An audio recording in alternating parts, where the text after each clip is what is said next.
Hey now, and welcome to the KC Toy Reviews. We are here today with the Cobra Baroness by GDTOYS. Or is it Good Toys? GDTOYS? Good Toys? Whatever it is. In front of us, we have a pretty sought-after 1/6 scale release within the Baroness, because there hasn't been one in quite some time, possibly since the Sideshow version. And while this one is a decent release, unfortunate to say there were a few quality concerns. So, if you're at all curious about those details, then let's go ahead, hold each other's hands, and dive right the hell goddamn in. Alright, so here we are with The Baroness by Good Toys. And as I mentioned and hinted at in the beginning of this video, there are a few quality concerns right off the bat. One being the chest piece, and I will get to it in a little bit more detail, but unfortunately, I had no idea how to get this chest piece on. So I hate to do it, but I'm going to do it anyways. But as you can see right here, it basically snapped right at the seam there. And that, unfortunately, is on both sides of this chest piece.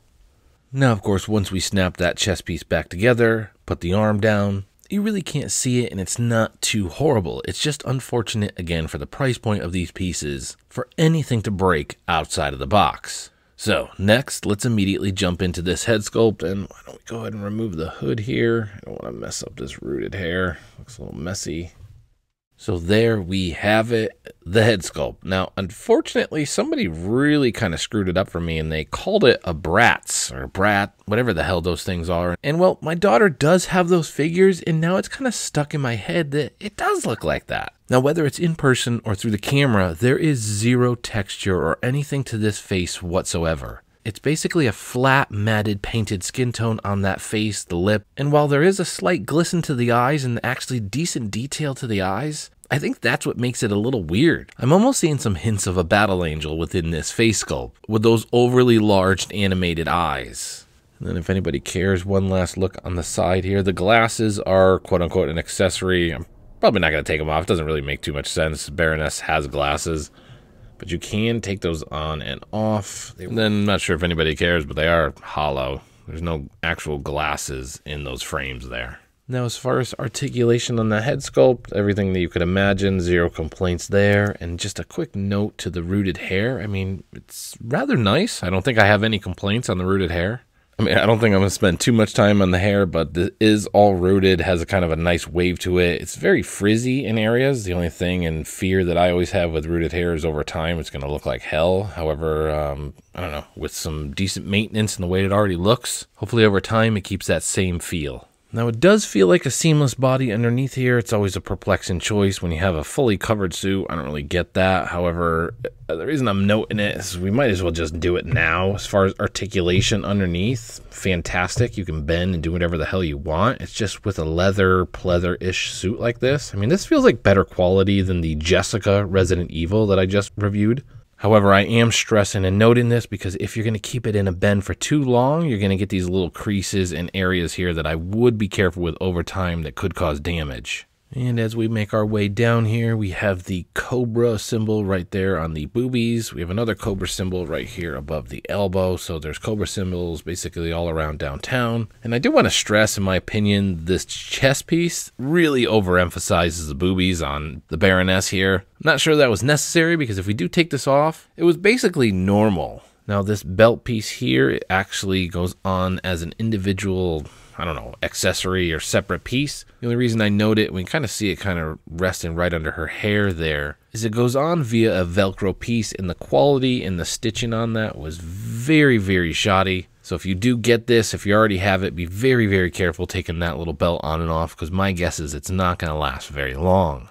And the same thing as the belt, this gun holster, this knife holster, you actually have to put on yourself. I'm not going to say it was hard, but I'm not going to go out and say it was easy. I think any of these figures that are doing this Build-A-Bear thing where we have to plug on the chest piece that I'm snapping off, the belt that looks like it's about to fall off next, and then microscopic belt buckles for the gun holster and the knife. In my opinion, were a little bit ridiculous. Maybe there's people out there that like it, but I'm going to go out on a limb and say most of the community does not want to do those things. And then lastly, as far as kind of the body's concerned, same thing. We do have pretty fantastic articulation in the legs here. This leather suit, the leather suit and the quality throughout is decent. I mean, we have this pattern here, smooth gloss material that moves all the way down. The knee pads seem to be pretty firmly on there. And then, like I said, as far as articulation, oh, whoa, God. I can feel that it can go up further than that, but because of this suit, it doesn't want to bend too much more, so I'm going to go ahead and leave it like that. You can bend and stress and do whatever the hell you want to that thing. I would just be very, very careful.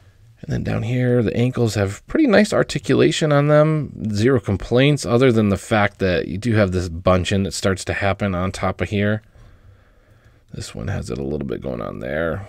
Not too nice looking. I'm sure if you can finagle with it, you might be able to pull it out of there. But it's on a basic ball joint down there. However, because it's on high heels, you're basically screwed without that stand. And as far as accessories, as we can see, she has a goddamn arsenal. It's basically John Wick's basement here. And unless these are just kind of crafted and taken from some other lineup that has all these little mechanical pieces, in my opinion, they are just completely unnecessary. I mean, I could take the stock off of this thing. I can take the sniper rifle scope off of this. I'm not going to do it because I'm going to snap something off there. I can put scopes on this here. I can put a clip into this gun here. I mean, it is just so unnecessary. And we got a sword here, which was actually really nice quality. I feel like this is die cast, so the sword was decent quality. And lastly, we have the included stand. And I think everybody is already in agreement that this stand is fantastic. It has this rock sculpted looking base. If you want, you can take this piece out, you can turn it around, and you can put her on this side. So you do have a few different options. I think GDTOYS has done us a solid with this base. I would say this is probably one of the nicest included bases I've seen in a long time.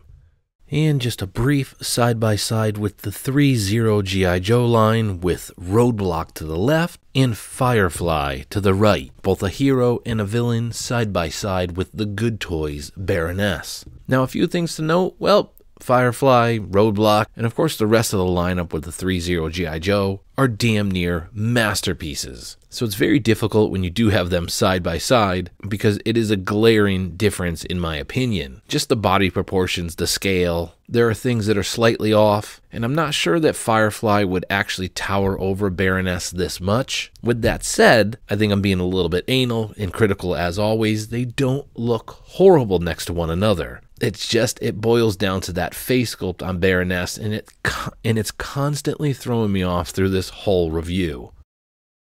And there we have it.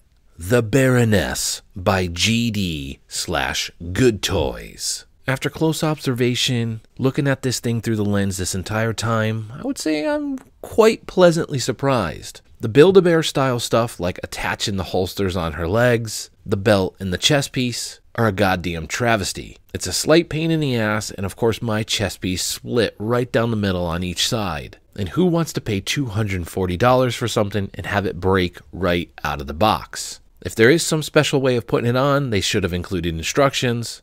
And of course, any of my viewers, if you did find some special way, please comment below so everybody else knows and nobody else goes through the same misfortune as I did. The leather, pleather-ish suit, I think is actually a nice material. It feels a lot better than the Jessica from SW Toys that I have recently reviewed. It has a lot of texture throughout the outfit, and then of course the chest piece with the Cobra symbol really gives that iconic Baroness look. And as far as the accessories, the sword was awesome. It was die cast. Everything else was pretty nice. I mean, there was zero complaints. The only thing I was really complaining about was it was just too much. I don't think we need clips and scopes and all this stuff. It's kind of like we were trying to be our own mini John Wick. But for people like me that are 6'2", 200 pounds, my hands are like a goddamn giant. Putting on these holsters and these clips and all these little knickknacks together end up being a goddamn pain in the ass. But it's a small gripe, and there probably is a crowd out there that enjoys it. And some last bullet points. Articulation's great, but be careful. It's a leather outfit. It's going to crease. It could crumble, and depending on your humidity and climate, there could be some long-run damage. The ankles felt nice. The knees, well, not so much. I couldn't get them to bend too much, but the arms had fantastic articulation. The head had great articulation, and then, of course, the head/face sculpt itself is something to be desired.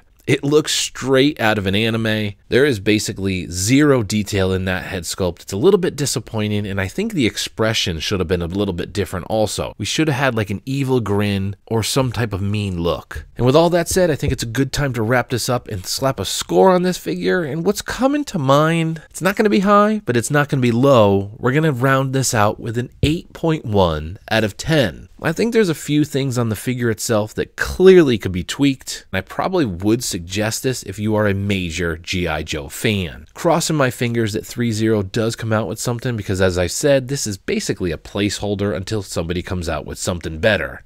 I don't hate it, but I'm not necessarily in love with it. So, with an 8.1 out of 10, we're going to go ahead and wrap it up here today at KC Toys with the Baroness by GD Toys. Catch you guys next time. KC Toys out.